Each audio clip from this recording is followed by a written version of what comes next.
No niin, hienoa. Mukava olla täällä. Tuttuja kasveja tuossa taululla näkyykin siellä paljon ja mukavaa, että saadaan tämmöinen kirurginenkin aihe tänne kandisessioon ja toivottavasti teistä monesta tulee orttopedeja ja tämä on mukava juttu. Nilkkamurtumiahan ollaan siellä opetuksen aikana käsitelty. Tällä viikolla itse asiassa oli kutosten seminaarit ja sielläkin tätä aihetta sivuuttiin, että tästä on sitten hyvä jatkaa eteenpäin. Tosiaan pääosan työajastani teen siellä ihan ortopedian puolella, jalkateräortopediaa viimeiset 6 vuotta pelkästään tehnyt ja sitten tuo opettajan pesti on puolikas siinä niin vielä lisänä. Ja multa pyydettiin semmoinen keittokirjaohje, niin ehkä se nyt on tässä se keittokirjaohje, että jos tämän pystytte sisäistämään, niin tässäpä se oikeastaan sitten olikin. Et käydään tätä tässä vähän tarkemmin läpi. Mutta niin kuin tiedätte, niin nilkkamurtumathan on tavallisia. Se on 3. yleisin murtuma. 160 per 100 000 vuotta kohti on se ilmaantuvuus. Liukkaan aikana tietenkin näitä murtumia on enempi. Se näkyy tuolla meidän leikkauslistoilla. Ja sitten käytännössä karkeasti noin 40% nilkkamurtumista tarvitsee operatiivisen hoidon. Tämä nilkkamurtumien niin kuin jakama, niin se on 2 osana, että nuoremmat miehet, tämmöiset aktiiviset liikkujat, niin heillä on riski saada nilkkamurtumia ja sitten iäkkämmät naiset, kun liukastuu, heillä on huonompi luulaatu, niin sitten helpommin tulee tämmöinen nilkkamurtuma. Ja nyt se tärkeä juttu näissä nilkkamurtumissa, kun te hoidatte niitä, niin on erotella sieltä ne stabiilit ja instabiilit murtumat. Eli potilaan tutkiminen on ensiarvoisen tärkeää, ja jos potilas ei pysty jalalle oikein painoa varaamaan ja luurakenteet, niin kuin tuossa ottavan säännöstössä on, eli käytännössä fibulan distaliosassa mediaalimalle oli kärjessä, jos ne on kippeitä, niin herkästi katsokaa röntgenkuvaa, että se röntgenkuva on sen niin kuin diagnostiikan perusta. Ja se, että jos te nyt ette näekään siellä sitä nilkkamurtumaa, niin pitää aina pitää mielessä nämä erotusdiagnostiset tekijät. Jos nilkkansa on nyrjäyttynyt, ei ole nilkkamurtuma, niin kyllähän sillä vähintään on nipelsidevaama, eli hoidatte sen. Tai sitten jos ei herää epäilys, että voiko olla joku toinen murtuma, niin katsotte vähän sitä röntgenkuvaa tarvittaessa laajemmin ja palpoitte sen jalkaterän ja vähän vääntelette, että onko sillä mahdollisesti tuommoisen vitosmetatarsalin typen tai keskijalkaterävamma tai jopa jokin jännevamma sitten selittämässä sitä asiaa. No, sitten palataan tähän keittokirjaohjeeseen ja tuolla ensimmäisenä on tämmöinen dislokoitunut nilkka. Eli jos teillä on siellä päivystyspisteessä tuon näköinen nilkka, eli se on selvästi poissa paikalta, eikä välttämättä tarvitse tuota röntgenkuvaa olla edes otettu, niin tämähän on vähän tämmöinen tavallaan niin kuin hätätilanne, että pitäisi saada varmistettu, että se verenkierto on riittävä siellä rajan distaaliosassa ja hermotkin voi olla kovin kinnaalla, niin, eli käytännössä teidän pitäisi sitten reponoida se luksoitunut nilkka ja tukea se, lähettää sitten tuonne päivystykseen jatkohoitoon. Eli tämmöinen instabiili, siis luksoitunut nilkka, jos se on murtunut, niin se on aina instabiili ja se tarvitsee sitten leikkaushoidon. Ja se, että miten te osaatte sen nilkan reponoitua, niin sehän on ihan yksinkertainen juttu. Voi puuduttaa. Itse en ole juurikaan puudutellut niitä nilkkoja, että lähinnä kipua sitten yleisselän kanyylipaikalla annatte hyvän kipulääkityksen ja sitten reponoitte sen nilkan. Eli siinä auttaa se, jos teillä on siellä muutama kaveri ja laitatte siltä potilaalta sen polven koukkuun vastaveteen ja vedätte sitä nilkkaa ihan niin kuin raajan suuntaisesti tuonne alaspäin, eli distaalisesti, jolloin se tavallaan taakse luksoitunut telaluu pääsee sieltä palautumaan pituuden ja se reponoittuu hyvin paikalle. Ja tässä on lähinnä se demonstraatio, että miten se niin kuin tapahtuu. Eli käytännössä traktio sinne raajan suuntaisesti ja sitten sitä voi kevyesti pikkusen vivuttaa tuonne anterioristi, että se nivel menee hyvin paikalle. Ja tavoite on siihen saa, että se kantaluu on suoraan sen sääriluulinjan alle ja sitten se posteriorinen tavallaan luksaatio siinä myös palauttuu. Mutta älkää vääntäkö tuossa ehkä vähän vääntää jopa tuossa havainnollistavassa kuvassa tai esimerkissä niin tuonne eteenpäin aika voimakkaasti, että mieluummin vetäkää sen raajan suuntaan, että ette vaan painasi sitä tela-alusta niitä rustoja pois, koska siinä pieni riski on olemassa, että jos suoraan vaan nostatte ylöspäin, niin se terävä reuna ottaa ruston pois sieltä tela-alusta.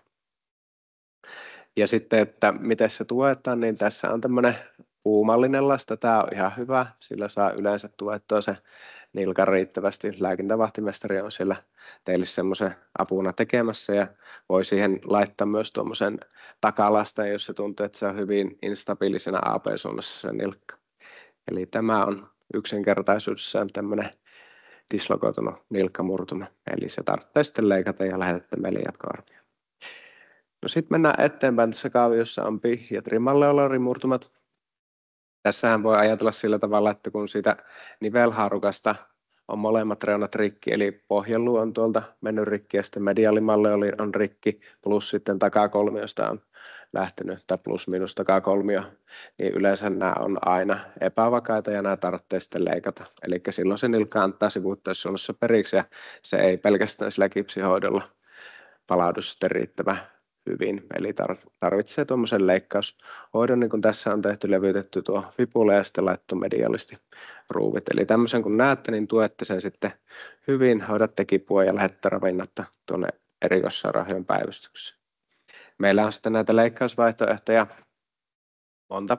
Tavallisiahan tietenkin on se, että laitetaan sinne pohjeluuhun tuommoinen levyruuvifiksaatio, sillä saa hyvin tuettua sen tarvittaessa mediaalipuolelle, tarvittaessa takakolmionkin voi laittaa levyyn. Sitten jos on tämmöinen komplikaatioille altis potilas, iäkäs, huono luunlaatu, diabetes esimerkiksi, niin silloin voidaan käyttää tuommoista pohjeluunaulaa. Tässä voidaan laittaa pienemmistä haavoista, jolloin se haavakomplikaatioriski on pienempi.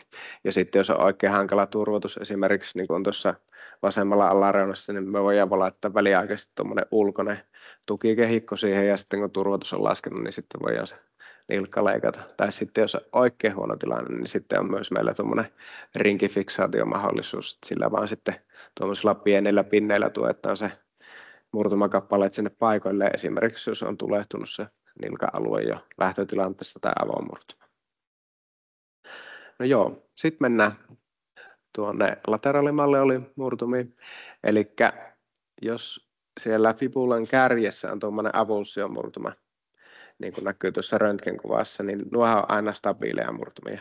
Ja se murtuma on stabiili aina tuonne niveltasoon saakka käytännössä aina.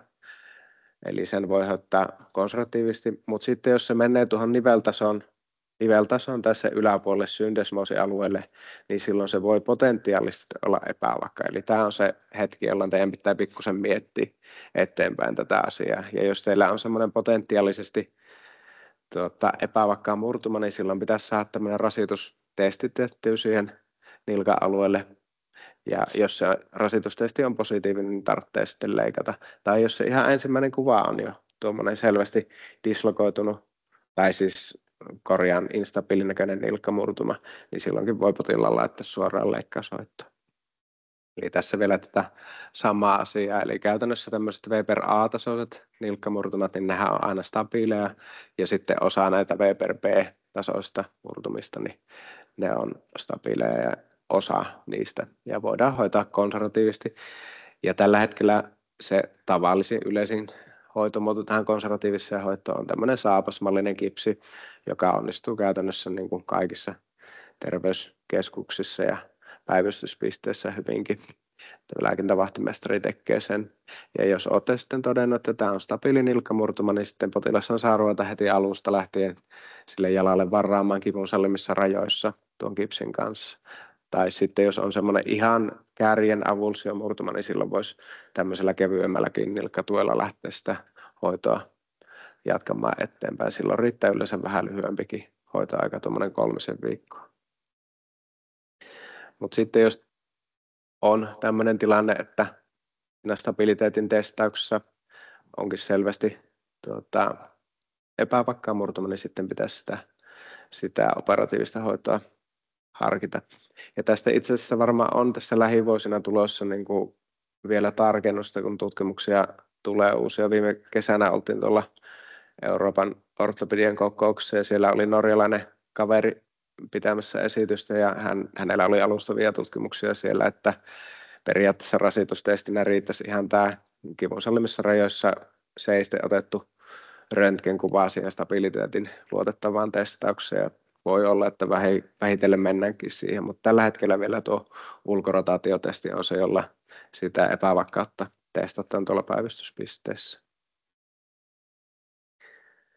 Sitten nämä instabiilit murtumat, niin todella tuo P per C-tasoinen murtuma, eli käytännössä se on selvästi siellä syndesmoositason yläpuolella murtumalinja, niin silloin me ajatellaan, että tuo syndesmoosi repeää siinä savalla ja se on sitten instabiili murtuma ja ne pääsääntöisesti aina tarvitsee operatiivisen hoidon ja osa niistä V per P-murtumista, niin kuin oli tuossa, jos se ulkorotaatiotestissä antaa selvästi mediallinen nivel rako aukeaa yli 5 mm, niin se on instabiilia. Tarvitsee sitten leikata. Eli tämmöisenkin lähette sitten vaan tuonne päivystykseen hoitoon. Siinä on havainnollistettu sitä itse röntgenkuvat otettu leikkaussalissa, niin ensimmäinen kuva on neutraaliasennossa, sitten on se seuraava on ulkorotaatiotestissä ja sitten kun on laittanut levyn siihen paikalleen ja sitten ulkorotaatio sen levyn kanssa. Eli tavallaan sillä levyllä saadaan sitten tukevoitettua se nivelharukka. Joo. No sitten tuonne mediaalimalleolin murtumiin. Eli nämä on selvästi harvinaisempia. Isoloidut mediaalimalleolin murtumat. Kirjallisuus sanoo, että 5-10%, vähän riippuen kirjallisuudessa 7%, ehkä semmoinen keskimääräinen on näitä isoloituja mediaalimalleolin murtumia. Ja jos näette tämmöisen mediaalimalleolin murtuman, se on dislokoitumaton, eli siellä ei ole pykälää yli 2 mm, niin silloin sen voisi hoitaa hyvinkin ihan konservatiivisesti kipsihoidolla. Mutta näissä mediaalimalleolin murtumissa on semmoinen pieni vaaran paikka, että silloin pitää potilaalta myös se sääri tuolta proksimaalisemmin palpoida, että eihän siellä vaan ole sitten tämmöistä proksimaalista fipulamurtumaa. Eli tuo on semmoinen Maisson neivin murtuma, jos siellä onkin semmoinen proksimaalinen fipulamurtuma ja silloin tuo käytännössä nivelharukka voi olla epävakkaan. Herkästi säären röntgenkuva silloin.